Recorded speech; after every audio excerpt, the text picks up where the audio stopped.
Resolución 0627 de abril 7 de 2006, por la cual se establece la norma nacional de emisión de ruido y ruido ambiental. La resolución consta de capítulo primero, sobre las disposiciones generales.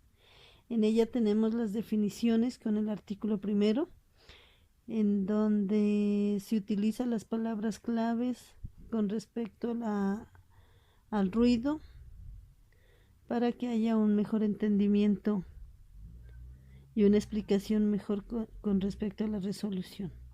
Artículo 2 habla sobre los horarios para efectos de aplicación de la resolución en todo el territorio nacional, en donde el diurno es de las 7:01 a las 21 horas, el nocturno de las 21:01 a las 7 horas. Artículo 3. Las unidades de medida. La presión sonora se expresa en pascales. Los niveles de presión sonora se expresan en decibeles. Las medidas deben indicar el filtro de ponderación frecuencial utilizado y el filtro de ponderación temporal. Artículo 4. Parámetros de medida. En estas se establecen como parámetros principales el nivel de presión sonora, que es equivalente al ponderado, el ruido residual y el nivel percentil. Parágrafo. Si por alguna razón no es posible medir el ruido residual, se toma como valor el correspondiente al nivel perceptil. Artículo 5. Intervalo unitario de tiempo de medida. El intervalo unitario de medida es el tiempo. Para los niveles de presión sonora continua equivalen con un filtro de ponderación frecuencial. Artículo 6. Los ajustes. Hace referencia a los niveles de presión sonora continua equivalente ponderados, en donde se debe aplicar una fórmula. El nivel de presión sonora continua equivalente ponderado es igual a A, donde solo se corrige por un solo factor al de mayor valor en decibeles. Capítulo segundo. El capítulo segundo nos habla acerca de la emisión del ruido. Artículo 7. Aplicabilidad de la emisión de ruido. Los resultados que se obtienen en las medidas de emisión de ruido son utilizados para la verificación de los niveles de emisión de ruido por parte de las fuentes. Artículo 8. Cálculo de la emisión o aporte del ruido. La emisión o aporte de ruido de cualquier fuente se obtiene al restar logarítmicamente el ruido residual corregido del valor del nivel de presión sonora corregido continuo equivalente ponderado, en el cual también se utiliza una serie de ecuaciones. Para ello hay un parágrafo en donde debe evaluarse el ruido residual, se toma el nivel percentil corregido y se utiliza a cambio el valor del ruido residual corregido. Artículo 9. Los estándares máximos permisibles de emisión de ruido.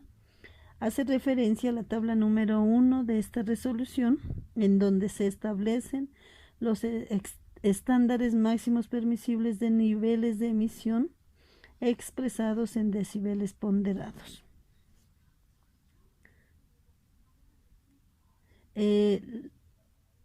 Artículo 10. Prueba estática para vehículos automotores y motocicletas.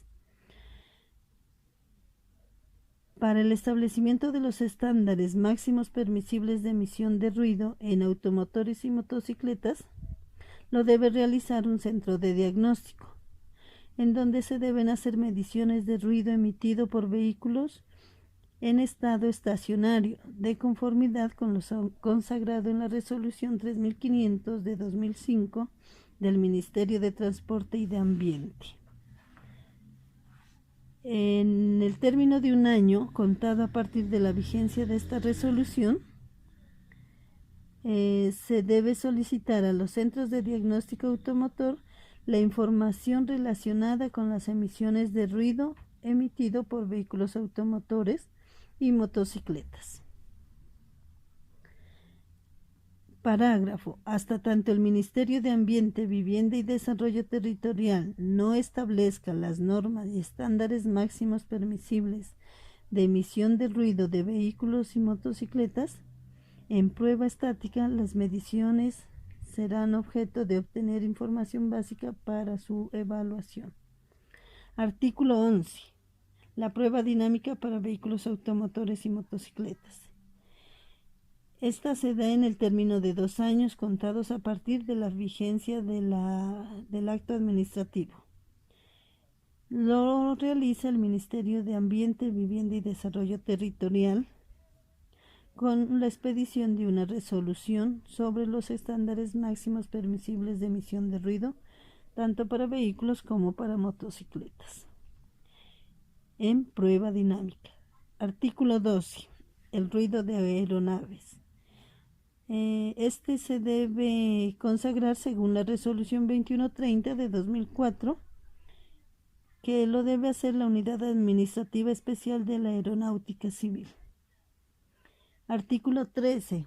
El ruido de los aeropuertos. Estos aeropuertos son considerados sectores industriales y el ruido debe ser evaluado según lo estipulado en la resolución 0627. Capítulo 3. Nos habla sobre el ruido ambiental. Artículo 14. La aplicabilidad del ruido ambiental, dice, son los resultados que se obtienen en las mediciones de ruido. Además, estos son utilizados para realizar un diagnóstico del ambiente por ruido. Estos resultados se llevan a unos mapas en donde nos permiten visualizar la realidad en lo que es el ruido ambiental y nos permite identificar zonas críticas y los posibles contaminadores de emisión de ruido. Artículo 15. El intervalo de tiempo de referencia. Para la medida de los niveles de presión sonora continuo, se establece como intervalo de tiempo de referencia el tiempo de 14 horas para el horario diurno y 10 horas para el horario nocturno, correspondientes señaladas en el artículo 2. Artículo 16. Intervalo de largo plazo de tiempo de medida. En esta se establece un año calendario como intervalo de largo plazo, en donde se aplica este estudio ambiental para periodos inferiores a un año. Es el caso de eventos especiales como carnavales, temporadas de turismo, ferias y fiestas, entre otros. Artículo 17. Estándares máximos permisibles de niveles de ruido ambiental. Hace referencia a la tabla número 2 que presenta la resolución 0627.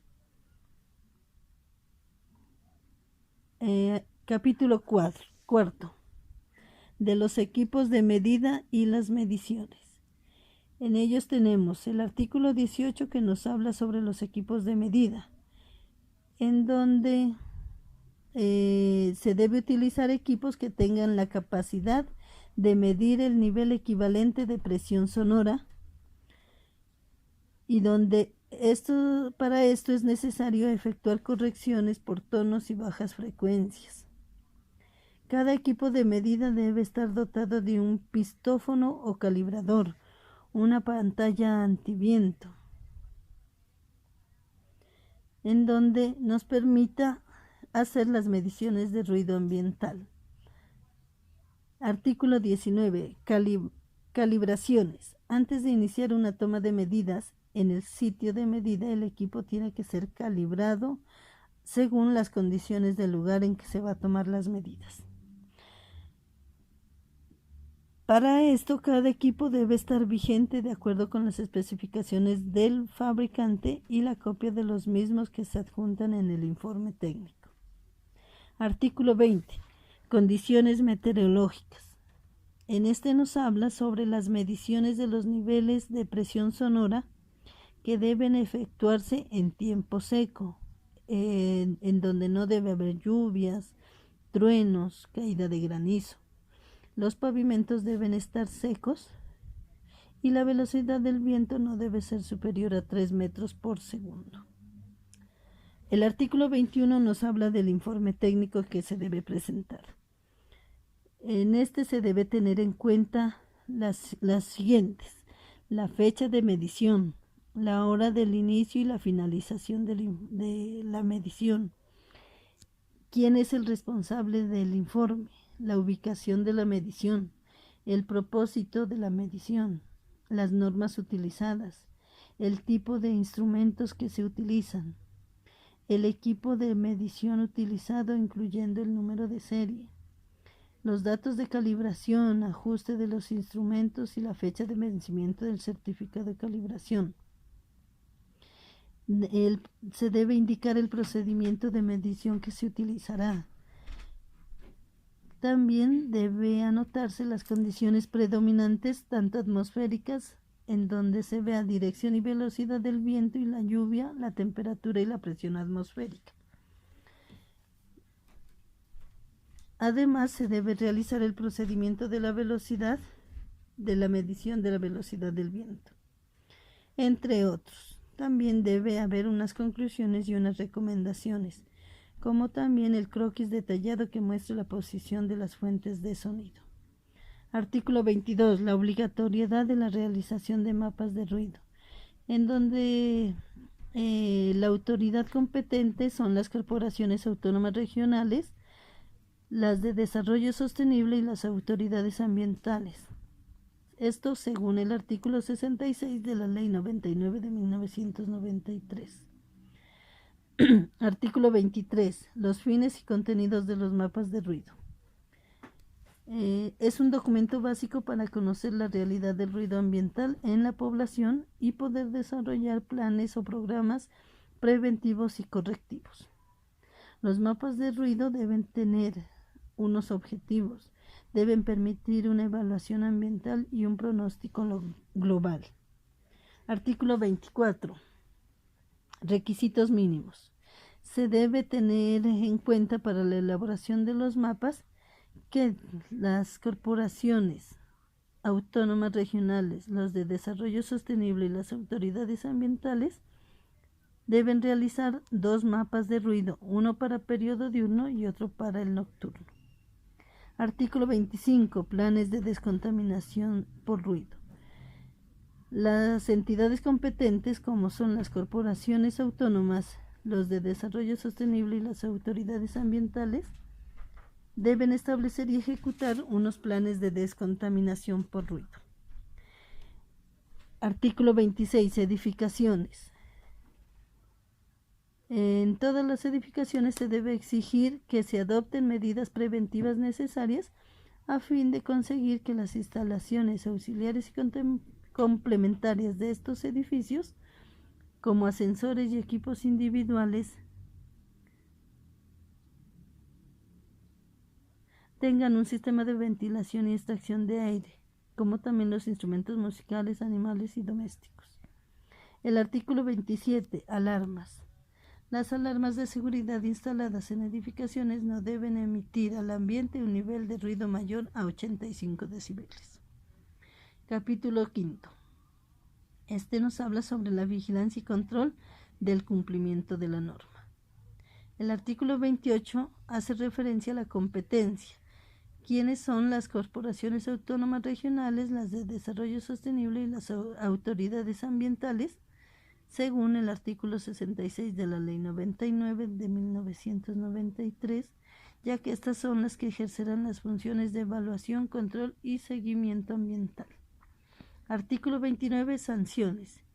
En caso de violar las disposiciones ambientales contempladas en esta resolución, las autoridades competentes deben imponer medidas preventivas y sancionatorias de conformidad según el artículo 85 de la Ley 99 de 1993. Capítulo sexto de disposiciones varias. Hace referencia a otras normatividades que se deben tener en cuenta según el artículo segundo del decreto 948 de 1995.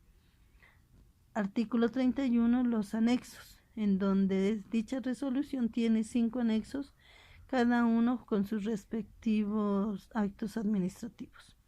El artículo 32 hace referencia a la vigencia y derogación de la presente resolución, que rige a partir de la fecha de publicación, que fue el 7 de abril de 2006. Gracias.